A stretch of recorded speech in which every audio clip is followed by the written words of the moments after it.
உங்கள் இதயங்களின் ஓரங்களில் பாரங்களாயிருக்கும் காயங்களுக்கு வார்த்தை ஒத்தடம் கொடுப்பது உங்களதன் அறிவிப்பாளன் KS நாதனின் உணர்வுகள் தொடர்கதை. சமீபத்தில் வாட்ஸ்அப்பில் ஒரு காணொளியை காண நேர்ந்தது. அதில் ஒரு ஜப்பானிய சிறுமியிடம் இருக்கின்ற வெள்ளைத்தாளில் கண்டபடி கிறுக்கி மீண்டும் அந்த சிறுமியிடம் தரப்படுகிறது. புன்முறுவலுடன் வாங்கிய அந்த பெண் குழந்தை ஓர் அழகான சிரிப்புடன் அந்த கிறுக்கல்கள் மேல் ஏதோ வரையத் தொடங்குகிறது. சில நிமிடங்களில் அந்த கிறுக்கல்களில் 9 சிறுவர் சிறுமிகள் இருப்பது போல ஓவியம் வரைந்து திரும்ப தந்துவிட்டு தனது பொம்மையோடு விளையாட ஆரம்பிக்கிறது. அந்த சின்னஞ்சிறு குழந்தையிடம் இவ்வளவு அசாத்தியமான திறமைகளா என்று ஆச்சரியப்படுகின்ற அதே வேளையில் நம் எண்ணங்களை பல வகையில் யோசிக்க வைக்கிறது அந்த காணொளி. அந்த ஜப்பானிய சிறுமியிடம் கொடுக்கப்பட்ட கிறுக்கல்கள் போலதான் காலமும் நம் கையில் கிறுக்கல்களாக பல விஷயங்களை தருகிறது. ஆனால் நாமும் அந்த கிறுக்கல்களை பார்த்து மிரண்டு போகின்றோம், குழம்பி போகின்றோம், சிக்கல்களாக பார்க்கின்றோம், புதிர்களாக திகைக்கின்றோம். நமக்கு மட்டும் ஏன் இப்படி என்று புலம்புகின்றோம்.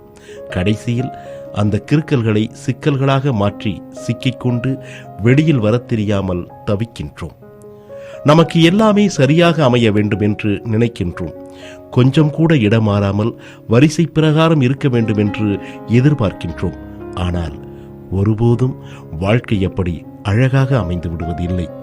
நாம் நினைத்தது போன்றோ அல்லது நினைப்பது போன்றோ கல்வியோ வேலையோ கல்யாணமோ குழந்தைகளோ வீடோ நட்போ உறவுகளோ என எல்லாமே நாம் நினைத்ததற்கு மாறாக பல நேரங்களில் அமைந்து வைத்து நம்மை கண்ணாமூச்சி ஆட்டத்தில் தள்ளிவிடும்.